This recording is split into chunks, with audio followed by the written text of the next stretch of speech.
Okay guys, hello everyone.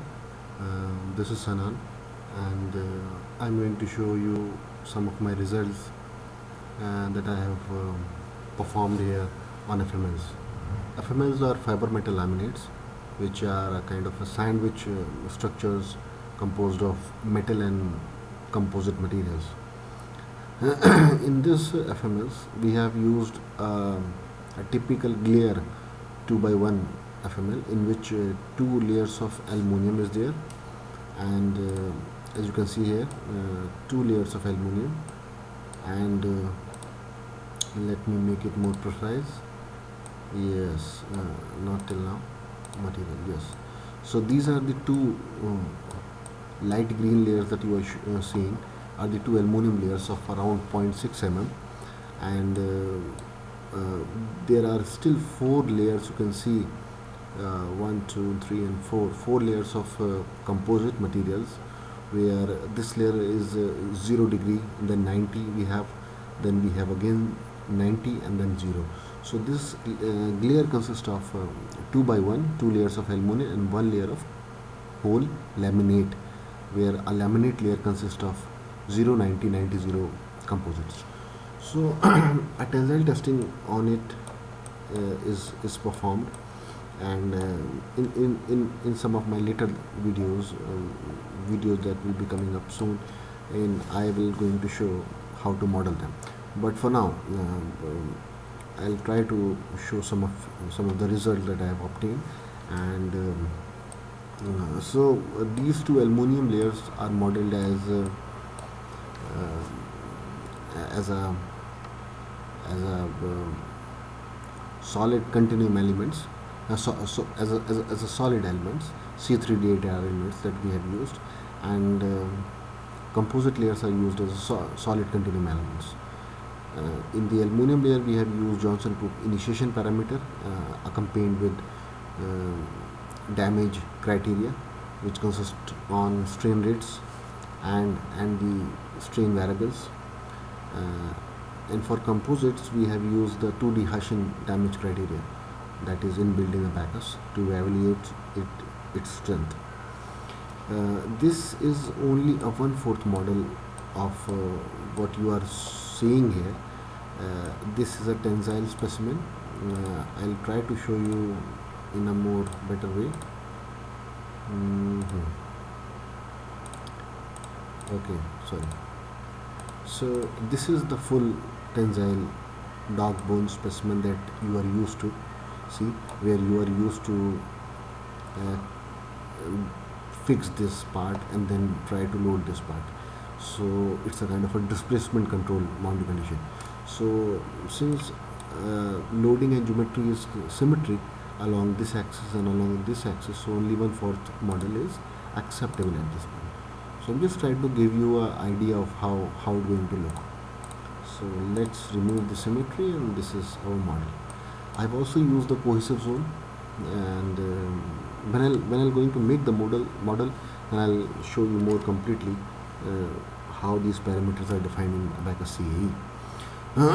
So for now, let's see what these results are. So it will be much better if we see it through the cross section. So we'll go in visualization defaults, and let's see the results. So okay.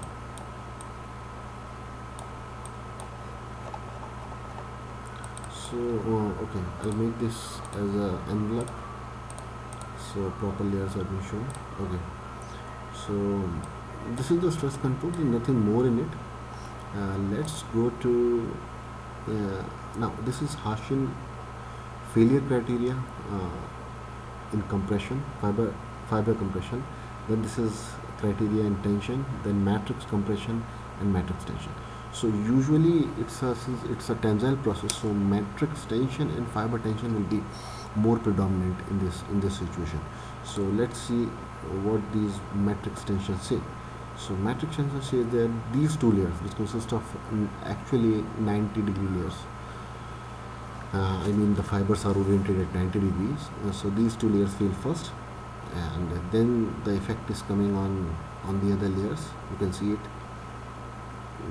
the other layers are 0 degree layers.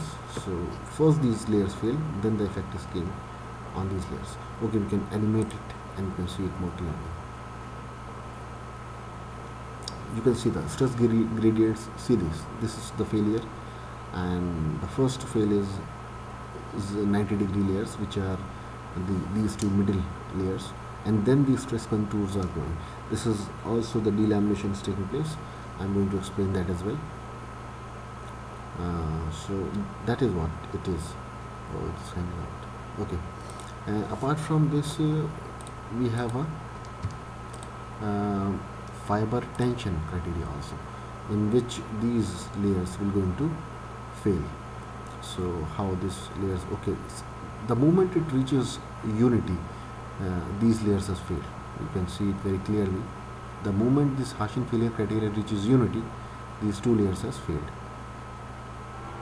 Okay, this is just to show a visualization of how these things work. And okay, general contact also, and this is important at this point, how these delamination of these different layers are taking place. Okay, let's see for it. It's working. Okay, you can make it a symmetry also, but you see it across a cross section. Actually, the damages which in literature called as a barely visible damage, that has been seen actually, which are the damages which took place across the layers. You can see the 0-degree layers fails first, and then which is followed by the corresponding layers and the layers after that. So this is the more reasonable damage. You can see the aluminum layer getting delaminated, complete delamination is there. So the moment this variable, cohesive zone traction variable, which has been taken here, SQ quad criteria, so is the cohesive surface quadratic initiation criteria. The moment it reaches 1, these layers going to fail. Now what this criteria is, all that I'm going to tell you, and I'm going to prepare this model. Okay, let's see some results as well. Okay, now we have a low displacement curve, which will give you a lot of assignment. Also this simulation is done on explicit, abacus explicit, though the tensile phenomena is a quasi-static process, but we can, since aluminum is strain rate insensitive till 5,000 strain rate per second, so we can model that at a much higher velocity. It won't going to affect it. And also the composites are strain rate insensitive above 1000, so that can also be modeled. So for this problem, this problem is modeled on around the strain rate of 30 per second, sorry. So it's also important to see the amount of mass scaling used. So let's plot this this all K is a kinetic energy, this all I is a internal energy, all MW is a energy due to mass scaling, and all CD is energy which basically originates. This is wrong written here, creep dissipation energies. This is wrong something which I back as a root. This all CD is basically a viscous regularization energy which is used to dam the system. So this energy, this variable is also used here because I have used viscous regularization parameter in my model. So I'm going to plot this, and you see that all IE, that means internal energy of the model, compared to the internal energy of the model, all these energies, kinetic energy, should be very, very small. All MW, the higher density of the elements that I have taken, should be very, very small, and all CD, the damping that I have included in the system, should be very, very small. All of these three comparable to all IE should be very, very small. So I'm going to plot this, and you can see. So this blue curve is all IE, internal energy of the model, and all K is very small compared to all MW is very. These lines you are seeing, they are just superimposing on each other. It's very small compared to what the kinetic energy, what the internal energy is. So it's quite justified at this point. This model is no problem with that. I'm going to show you the force versus displacement curves. I'm going to sum all of them. Okay, and this is what force displacement curve is. Let's add the displacement as well. Okay, and combine both of them. Since these are the reaction forces, I'll multiply it by 2 because I'm using a symmetry. Multiply this by 2 and take it in mm. Okay, plot. So this is what a force displacement curve is. This is very important result coming up for you. Usually I have not seen people doing tensile experiments, tensile numerical solutions, specifically on FMLs, because this is very important result. Aluminum going on, and it offers some ductility to the composite, which is very important actually in terms of application.